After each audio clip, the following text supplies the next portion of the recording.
देखिए, जहाँ तक मैं समझता हूँ, यहाँ थोड़ी-सी राजनीतिक बात कहूँगा मैं। जो मौका भारतवर्ष चूक गया है, जो मौका भारतवर्ष का राजनीतिक दल या सोच या जो भी डॉक्ट्रिन है, वो जो चूक गई है, ये मौका बहुत जल्दी अब सामने आने वाला लगता नहीं है मुझे।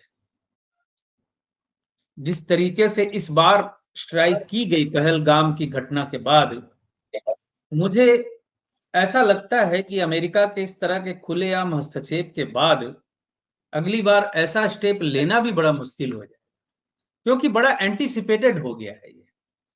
अब कुछ नया सोचना होगा मोदी जी को या भारत सरकार को कुछ नया सोचना होगा कि इसको कैसे टैकल करें। बाकी विदेश नीति को पटरी पे लाना होगा।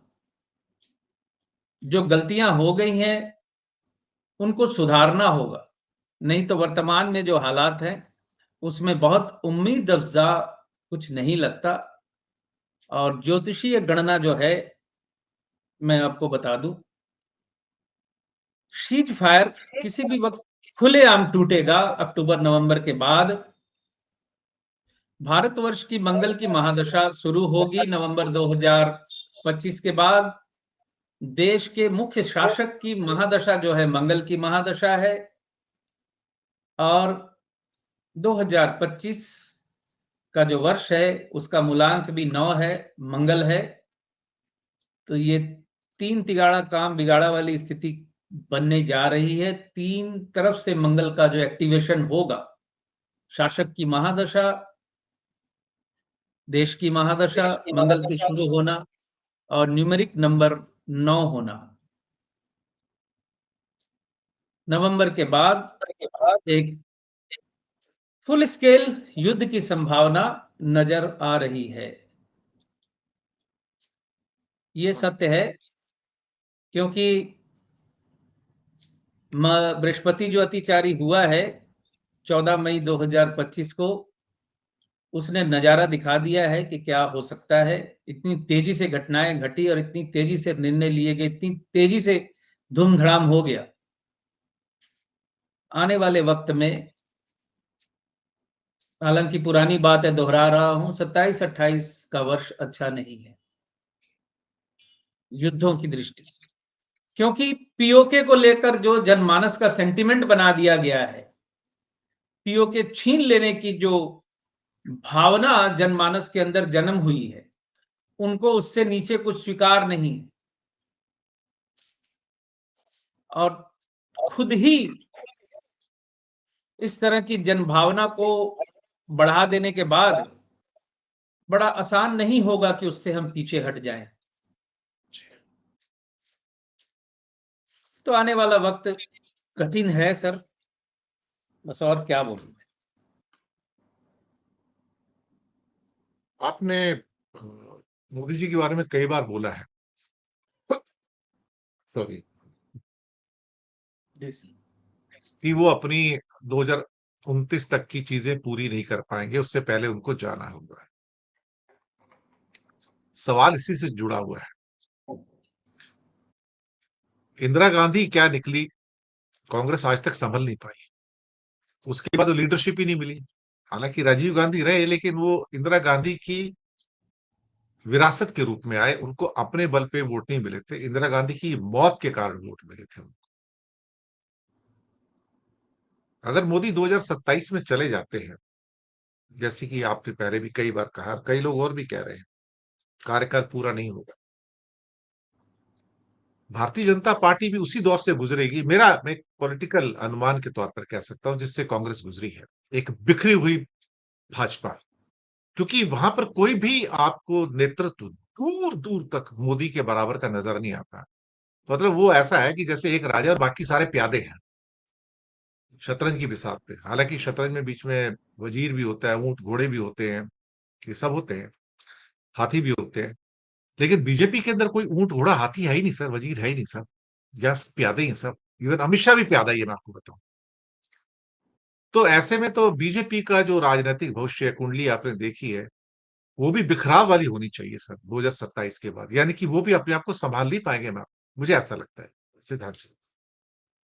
सर बीजेपी की तो 9 जून 2025 से फरवरी 2025 के बीच भारतीय जनता पार्टी की जो केतु की अंतर्दशा शुरू होने वाली है, पार्टी में एक समस्या और बड़ा विद्रोह या बड़ी समस्या, बड़ा झंझट सामने आने वाला है और बड़ा 9 बहुत जून जल्द आए, 9 जून से जी। बड़ा जल्द सामने आएगा। और जो मैं कई बार पहले बोल चुका कि बीजेपी और आरएसएस में दो फाड़ होने की स्थिति बन रही है, अब अपुष्ट खबरें छनकर सामने आने लगी है। स्पेसिफिक एक रिपोर्टर ने एक प्रोग्राम 5-6 दिन पहले यूट्यूब पे किया था कि संघ ने अपने आप को बीजेपी से अलग कर लिया है। तो धुआं उठ रहा है तो आग तो है कहीं ना। आज पहलगाम की घटना के बाद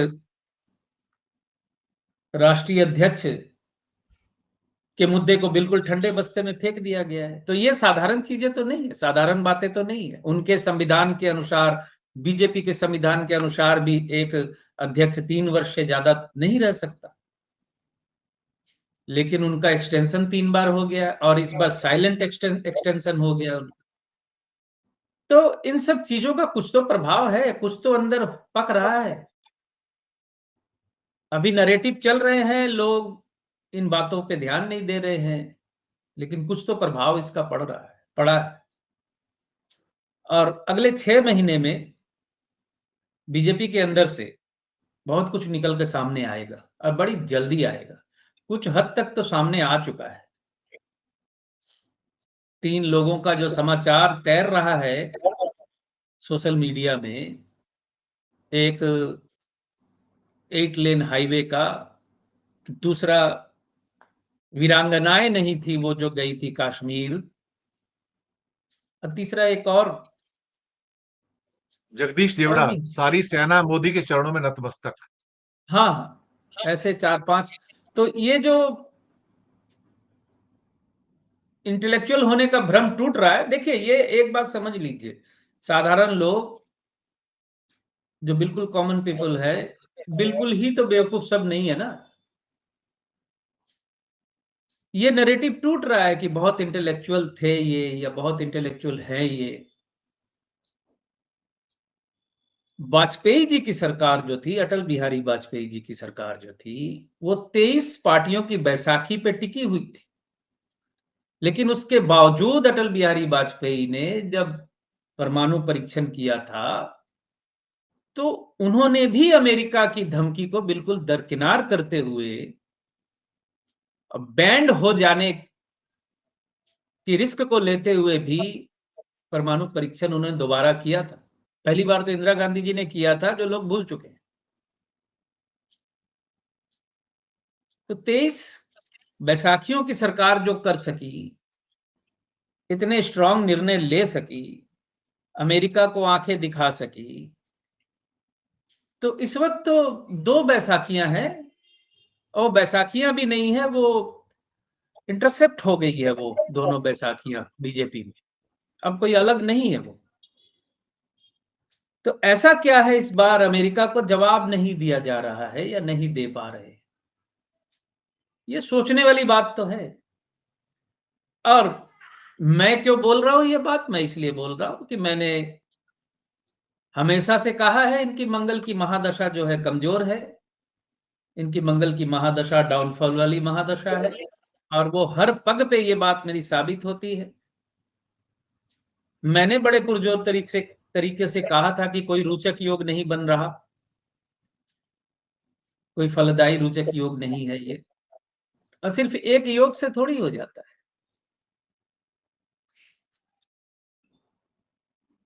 ये तो ज्योतिषीय तकनीकी बातें हैं कि सिर्फ एक योग है कुंडली में तो उसकी दशा आपको बिल्कुल राजा बना देगी। हालांकि वो इस वक्त राजा है अगर उस दृष्टि से देखें तो, क्योंकि पहले से है। तो बीजेपी के अंदर भी देखिए, जून से फरवरी 2026 के बीच में आपसी टकराव और एक झंझट पार्टी के अंदर खड़ा होगा।